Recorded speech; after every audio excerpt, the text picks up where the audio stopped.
이번 주에 12월 FOMC가 끝나면서 금년의 그 중요한 이벤트들이 이제 다 끝났습니다. 며칠 지나면 2023년 주식시장도 막을 내리게 됩니다. 그래서 그 2024년의 그 경기 전망과 증시 전망은 어떨 것인지에 대한 제 나름의 생각을 말씀드려 보겠습니다. 우선 2024년 미국에 과연 경기 침체가 올 것인지에 대한 논란이 많습니다. 물론 저는 경기 침체가 올지 안 올지는 잘 모릅니다. 그렇지만 경기 침체에 대해서는 제닛 옐런 그 미국 재무부 장관이 며칠 전에 한 말씀이 있는데 저는 이 말씀이 가장 신뢰가 갑니다.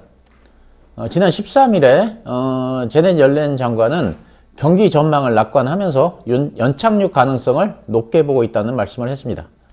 옐런 장관은 미국 경기가 연착륙을 향해서 가고 있다. 경기는 견실하게 유지될 것이다 라고 했습니다. 최근에 그 소비자 지출이 다소 둔화되고 있는 것에 대해서도 이는 그 과열 수준이었던 지출이 정상 수준으로 회복되는 과정이지 침체로 가는 것은 아니다라는 말을 했습니다. 그러면서 미시간대 소비자 신뢰 지수가 상승된 것을 언급했습니다. 여기서 제가 잠시 미시간대 소비자 신뢰 지수의 결과에 대해서 말씀을 드리겠습니다. 미국 미시간 대학은 12월 8일 발표한 소비자 신뢰 지수가 69.4로 8월 이후 최대치를 기록했다고 발표했습니다. 이는 그 11월 신뢰 지수인 61.3에서도 크게 상승한 것입니다. 12월의 시장 컨센서스는 62.0이었는데 69.4를 기록함으로써 컨센서스를 7.4포인트나 크게 상회했습니다. 미시간 대학은 그 성명에서 소비자 신뢰감이 12월에 13% 상승했다. 주로 그 예상되는 인플레 궤도의 개선을 바탕으로 해서 지난 4개월간 침체를 모두 상쇄해버렸다고 했습니다. 1년 후 기대 인플레이션은 3.1%로 2021년 3월 이후 최저치입니다. 지난달에 조사한 그 기대 인플레율은 4.5%였는데 한 달 사이에 1.4%가 하락했습니다. 이렇게 기대 인플레율이 월간으로 1.4%나 하락한 건 지난 22년 동안 최대 낙폭입니다. 한편 5년 후 기대 인플레율은 2.8%로 3개월 만에 가장 낮은 수준을 보였습니다. 이렇게 그 미시간대 소비자 신뢰 지수가 상승한 원인은 인플레 지수가 누그러졌기 때문인데 인플레 지수가 둔화된 가장 큰 원인은 휘발유 가격의 큰 하락입니다. 휘발유 가격의 하락이 사람들이 소비할 수 있도록 도움을 준 것입니다. 그럼 그 다시 제넷 옐런으로 돌아와서 옐런 장관께서는 인플레가 낮아지면서 실질금리가 상승했고 그래서 최근에 금융시장이 약간 경색되는 경향이 있었다는 말을 했습니다. 그렇기 때문에 금리가 낮아지는 것은 자연스러운 일이라고 하면서 금리 인하를 당연시 했습니다. 경기 침체에 대한 여러 전문가들의 의견이 있었지만 저는 그 중에서도 옐런 장관의 말이 가장 신뢰가 가며 그래서 내년 경기 침체보다는 연착륙 가능성이 높다고 생각합니다. 한편 그 14일 그 목요일에 발표한 소매 판매 지수도 전월 대비 0.3%가 상승하면서 예상을 상회했습니다.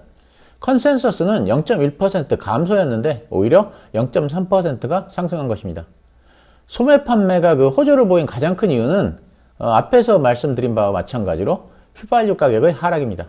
유가 하락으로 주유소 관련 지수가 2.9%나 하락했습니다. 그 외에 블랙 프라이데이의 영향으로 소비가 호조를 보인 면도 있는데 재미있는 수치는 백화점은 지수가 오히려 감소했다는 것입니다. 기존 오프라인의 매출이 온라인으로 옮겨가고 있는 추세가 계속되고 있습니다.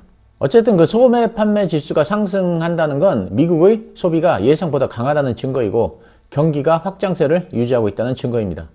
결론은 인플레는 내리고 있지만 소비는 강하다고 할 수 있고 그래서 연착륙의 가능성을 높여주고 있습니다.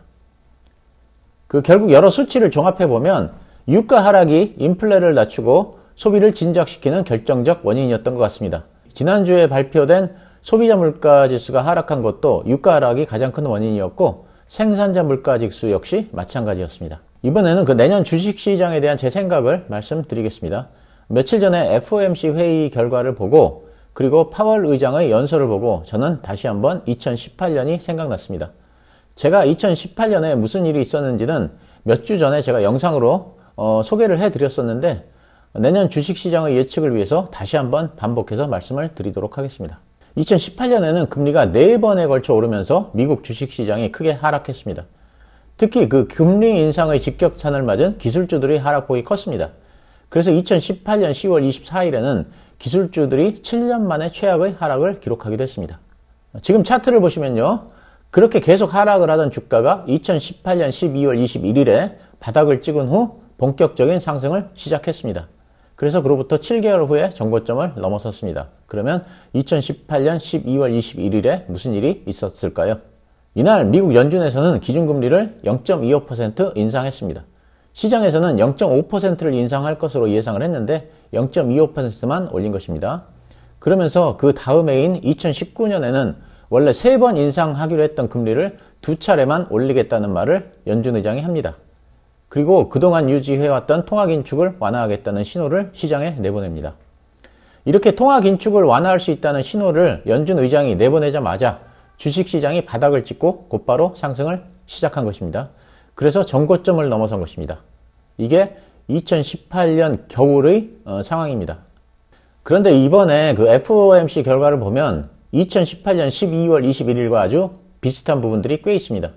우선 그 9월의 점도표에 의하면 금년 12월에 금리를 한 번 더 인상하고 그리고 내년 하반기에 가서야 금리를 2번 정도 내릴 것이라고 예상을 했었습니다. 이렇게 9월의 점도표는 생각보다 훨씬 매파적이었는데 이것 때문에 10월에 주가가 큰 조정을 겪었고 우리 투자자들도 10월에 큰 고통을 겪었습니다. 마치 2018년 10월에 주가가 크게 조정을 받으면서 기술주들이 7년 만에 최악의 폭락을 한 것과 비슷합니다. 그런데 이번 12월 점도표를 보면 내년에 금리 인하를 3번 할 것으로 예상을 했습니다. 그러니까 9월의 점도표에 의하면 금리를 12월에 한 번 올리고 내년 하반기에 2번을 내리니까 실질적으로는 한 번만 금리를 내리는 것입니다. 반면에 이번 12월 점도표는 금리 인상 없이 내년에 금리를 3번 내리는 것입니다. 그러니까 3개월 만에 상황이 완전히 바뀐 것입니다. 9월 점도표에서는 내년에 실질적으로 한 번만 금리를 내리는 것이었는데 이번 점도표에서는 3번 금리를 내리는 것으로 완화되었기 때문에 상당히 비둘기파적입니다. 그러면서 파월 의장은 실질적으로 금리 인상은 끝났다는 뉘앙스의 말을 하면서 피봇을 공식화했습니다. 이건 마치 2018년에 연준 의장이 원래 3번 인상하기로 했던 금리를 2차례만 올리고 통화긴축을 완화하겠다는 시그널을 보낸 것의 데자뷰입니다.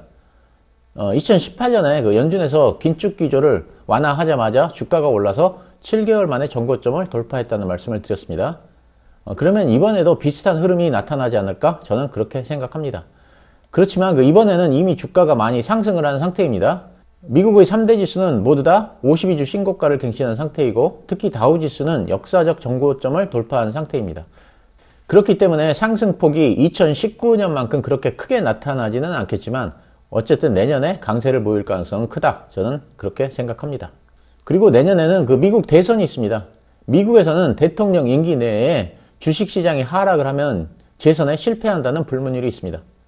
주식시장은 올랐는데 재선에 실패한 대통령은 최근에는 트럼프 대통령이 유일하다고 합니다. 그렇기 때문에 현직 대통령이 재선에 도전을 하는 경우에는 항상 시장의 유동성이 늘어납니다. 얼마 전에 바이든 대통령이 공개적으로 12월에는 금리를 안 올렸으면 좋겠다는 발언을 했었습니다. 그래서 연준을 압박했는데요. 저는 이것도 바이든 대통령이 재선을 염두에 둔 행보라고 생각합니다. 금리를 올리면 아무래도 통화긴축이 오래가고 그러면 자산시장에 좋을 것이 없습니다.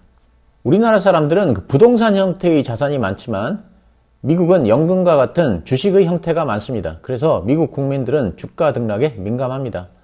예를 들면 행복 100세 자산관리연구회의 강창희 대표님의 말씀에 의하면 미국 피델리티 자산운용의 개인 퇴직계좌에 100만 달러 이상의 자산을 가진 사람이 75만 명입니다.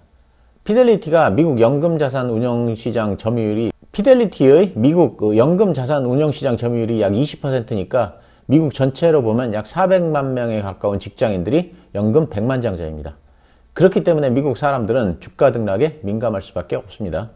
재선을 염두에 둔 미국 정부에서 통화긴축을 완화하고 이것 때문에 자산시장이 상승을 하는 것이 일반적인데 이런 현상이 2024년에도 나타날 가능성이 크다는 것입니다. 자, 그럼 정리를 해보겠습니다. 첫째, 인플레는 안정되고 있지만 경기가 확장세를 유지하고 있습니다. 이러한 현상은 경기 전망을 긍정적으로 볼 수 있는 근거가 됩니다. 이는 주식시장의 호재로 작용할 것입니다. 둘째, 파월 의장이 사실상 피봇을 선언했으니까 금리를 인하하는 건 이미 기정사실화 되었습니다. 3월에 금리 인하가 될지 5월에 금리 인하가 될지는 모르겠지만 일단 금리 인하가 된다는 사실이 중요합니다. 만약 경기가 안 좋은 상태에서 경기를 살리기 위해서 금리를 내린다면 악재가 될 수도 있습니다만, 이번에는 인플레가 진정이 되어서 금리를 내리는 것이니까 주식시장에는 호재가 될 것입니다. 셋째, 개인적으로는 2018년 겨울의 주식시장 데자뷰를 보는 느낌입니다. 미국의 주식시장은 2018년 12월에 바닥을 찍고 7개월 후에 전고점을 돌파했습니다. 2024년 주식시장 역시 2019년과 같이 강세를 보일 가능성이 크다고 저는 생각합니다. 감사합니다.